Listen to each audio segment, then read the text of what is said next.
নমস্কাৰ নিউজৰ বাতৰিলৈ স্বাগতম জনাই ষ্টুডিঅ'ৰ মজিয়াত মই পলটাছ চাহকাতিৰ বাতৰি দেৰগাঁৱত সাহিত্যিক শিক্ষাবিদ ভাষা তত্ত্ববিদ ডক্টৰ নগেন ঠাকুৰৰ পৰলোক প্ৰাপ্তিত গভীৰ শোক প্ৰকাশ জ্ঞাপন কৰা হয় ৰাজহুৱা শ্ৰদ্ধাঞ্জলি নিউজ ডাইৰেক্ট প্ৰতিবেদন দেৰগাঁৱত সাহিত্যিক শিক্ষাবিদ ভাষা তত্ত্ববিদ ডক্টৰ নগেন ঠাকুৰৰ দেহাৱসান আৰু ৰাজহুৱা শ্ৰদ্ধাঞ্জলি উল্লেখযোগ্য যে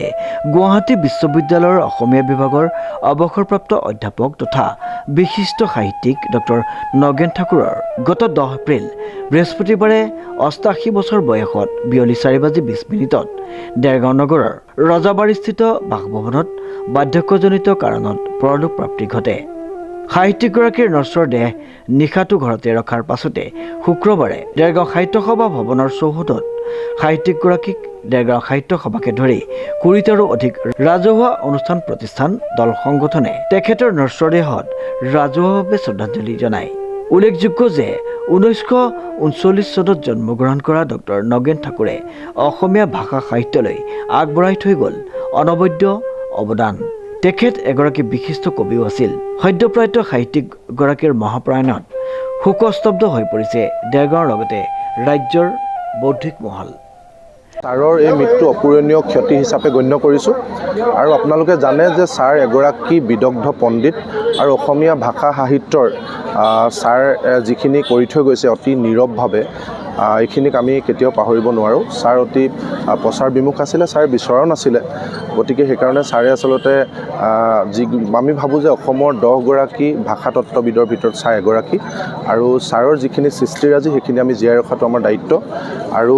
ছাৰ এগৰাকী অধ্যাপক হিচাপে আমি ছাৰক ওচৰৰ পৰা পাইছিলোঁ। তেওঁ খুব বিনয়ী আছিল, নম্ৰ আছিল আৰু ভাষা সাহিত্য সাধনাৰ ক্ষেত্ৰত ছাৰ এগৰাকী সঁচা অৰ্থত বিদগ্ধ পণ্ডিত আছিল। আৰু আমি সকলোৱে জানো যে অসমীয়া ভাষা সাহিত্যৰ বিশেষকৈ পালি প্ৰাকৃত ভাষাৰ ছাৰক বিশেষজ্ঞ হিচাপে জনা যায়। এতিয়া ছাৰে যিখিনি কৰি থৈ গ'ল সেইখিনি আমি সদায় মনত ৰাখিম আৰু অসমীয়া জাতিয়ে সদায় এইখিনি মনত ৰাখিব, চৰ্চা কৰিব, তাৰ জৰিয়তে ছাৰক আমি জীয়াই ৰাখিবলৈ চেষ্টা কৰিম। এইটো অতিকৈ দুৰ্ভাগ্যজনক। আজি এই সময়খিনিত আমি কাকো সমালোচনা কৰিব বিচৰা নাই, কিন্তু আচলতে আমাৰ ভাষা সাহিত্যৰ প্ৰতি যিটো দায়িত্ব থাকিব লাগে, জাতীয় দায়বদ্ধ যিসকল ব্যক্তি আছে তেওঁলোকৰ প্ৰতি চৰকাৰ হিচাপে মুৰব্বী হিচাপে যিটো দায়িত্ব থাকিব লাগে, তেওঁ এইখিনিত আমি ভাবোঁ কেৱল এটা ফেচবুক পোষ্ট দিয়ে দায়িত্ব সামৰিছে। আৰু আজিকালি যিটো ট্ৰেণ্ড মানে প্ৰচাৰ হকে বিহকে প্ৰচাৰমুখী মানুহৰ ক্ষেত্ৰত বাবা লৈ বা তেওঁলোকৰ ক্ষেত্ৰত সম্বৰ্ধনা জনাই তেওঁলোকৰ ঘৰলৈ তাৎক্ষণিকভাৱে গৈ মানে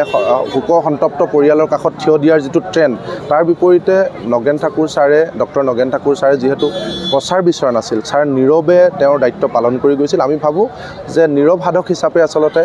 ছাৰৰ প্ৰতি এই অৱহেলা অতিকৈ দুৰ্ভাগ্যজনক। সঁচাকৈ অসমে এজন ভাল মহীৰূহ হেৰুৱালে, কাৰণ অসমৰ বৌদ্ধিক জগতখন খালী হৈ গ'ল। আৰু আমি দেৰগাঁৱে ইমান দিনে গৌৰৱ কৰি আছিলোঁ যে ডক্টৰ নগেন ঠাকুৰ ছাৰ আমাৰ দেৰগাঁৱৰে সন্তান, গতিকে আমি দেৰগাঁওখনে তেখেতক লৈ সঁচাকৈ আমি গৌৰৱ কৰোঁ। আৰু বিশেষকৈ আমাক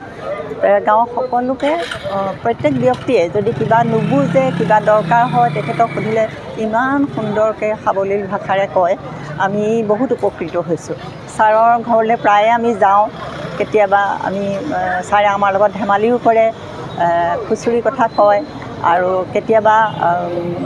অকণমান টানকৈও কয়, কিন্তু আমি সেই সকলোখিনি ছাৰৰ লগত তেনেধৰণে সময় কটাইছিলোঁ। বিশেষকৈ বাইদেউ আৰু ছাৰ দুইজন ইজন সিজনৰ মানে সহায়ক, কাৰণ যিকোনো কথাতে আমি ছাৰক ক'বলৈ ভয় কৰিলে বাইদেউক কওঁ আৰু বাইদেৱে ছাৰক কয়, আৰু ছাৰে ইমান সুন্দৰকৈ উত্তৰটো দিয়ে, আমি যথেষ্ট উপকৃত হওঁ। ধেমালি ধুমুলাৰ মাজেদিও ছাৰে এনেকুৱা কিছুমান কথা কয় যিবোৰ কথা আমি আগতে জনা নাছিলোঁ, সেই কথাবোৰ ছাৰৰ পৰা আমি শিকিছোঁ। আৰু বিশেষকৈ দেৰগাঁও লেখিকা সমাৰোহ সমিতিখনৰ লগতো ছাৰৰ এটা ওতঃপ্ৰোত সম্পৰ্ক। বিভিন্ন সভা আমি পালন কৰা বিভিন্ন সভা সমিতিবিলাকলৈ তেখেত আহিছে, সুন্দৰ বক্তৃতা দিছে আৰু সেই বক্তৃতাবোৰৰ পৰা দেৰগাঁৱৰ ৰাইজ যথেষ্ট উপকৃত হৈছে। সেই ক্ষেত্ৰত আমি একো ক'ব নোৱাৰোঁ, যিহেতু আমি দেখিছোঁ আজি বোধকৰোঁ নমিনেশ্যন দিয়াৰ শেষ দিন, বোধ কৰোঁ চৰকাৰৰ বিষয়ববীয়াসকল বা মাননীয় মন্ত্ৰী বিধায়কসকল ব্যস্ত হৈ আছে। অৱশ্যে স্থানীয় বিধায়ক তেখেতৰ ঘৰলৈ গৈছে, আমি লগ পাইছোঁ তেখেতক, আৰু তেখেতে আহিম বুলি কৈ গৈছে আৰু বাকীসকল বোধ কৰোঁ আহিব চাগে পাছত আজি কিবা এটা অসুবিধা হৈছে চাগে সেইবিলাকৰ ক্ষেত্ৰত আমি একো ক'ব নোৱাৰিম আৰু আমি আমাৰ ফালৰ পৰা এটা কথাই কওঁ দেৰগাঁও লেখিকা সমাৰোহ সমিতিয়ে এজন অভিভাৱক হেৰুৱালে আৰু দেৰগাঁৱে হেৰুৱালে আমি হেৰুৱালোঁ আৰু আমি যিকোনো কথা কিবা নাজানিলে ভাষাৰ ক্ষেত্ৰত যদি কিবা আমি কথা নাজানো ছাৰক সুধিলে ছাৰৰ জিভাৰ আগত থাকে তৎক্ষণাতে কৈ দিয়ে আৰু বিশেষকৈ ছাৰৰ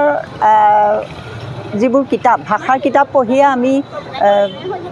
মাষ্টাৰ ডিগ্ৰী কৰিছোঁ গতিকে পালি প্ৰাকৃত অপভ্ৰংশ অসমীয়া ভাষা যিখন কিতাপ সেইখন পঢ়িয়েই আমি পৰীক্ষাত পাছ কৰিছোঁ আৰু সেইখনেই এতিয়াও চলি আছে আমি ৭৮ চনতে MA পাছ কৰিলোঁ তেতিয়াৰ পৰা এতিয়ালৈকে সেইখন কিতাপ চলি আছে আৰু সেইখন কিতাপৰ গইনা লৈয়ে বাকীসকল ভাষাৰ ওপৰত যথেষ্ট ডাঙৰ কথাটো হ'ল হেৰি আমাৰ ঘৰতে ধুমুহাই যেন এজোপা মানে বৃহৎ গছ মহিৰু হওক আমাৰ তছনছ কৰি গ'ল আৰু গোটেই দেৰগাঁওবাসী অভিভাৱকহীন হ'ল সেইটোৱে আমাৰ সকলোতকৈ দুখ আৰু তেখেতেতো অসমীয়া ভাষা সাহিত্যৰ ভঁৰাললৈ যথেষ্ট বৰঙণি আগবঢ়াই থৈ গৈছে সেয়া আমি আকৌ পুনৰ দোহাৰিব নালাগেই সকলোতকৈ ডাঙৰ কথা হেমকোষ যিখন অভিধান তাত শেহতীয়াকৈ 50,000 শব্দ তেখেতে সন্নিৱিষ্ট কৰাত আগভাগ লৈছিল সেইটো এটা ডাঙৰ কাম কৰি থৈ গৈছে আৰু সকলোতকৈ ডাঙৰ কথা তেখেতে মৃত্যুৰ আগমুহূৰ্ততো এখন নতুন কিতাপ লিখিবলৈ আৰম্ভ কৰিছিল আৰু তাৰ 2 পেজ লিখি মাত্ৰ শেষ হৈছিলহে হঠাতে তেখেত নাইকিয়া হৈ গ'ল আৰু তেখেতৰ মৃত্যু ইমান সুন্দৰ ইমান ভাল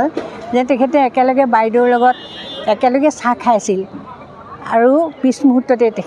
তেখেতৰ বাইদেৱে মাত নাপালে তেখেতৰ মৃত্যু অত্যন্ত ভাল পুণ্যাত্মাৰ কাৰণেহে তেনে মৃত্যু তেখেতে লাভ কৰিছে দেৰগাঁৱৰ পৰা নৱজ্যোতি ভৰালীয়ে যুগুত কৰি পঠিওৱা এক বিশেষ প্ৰতিবেদন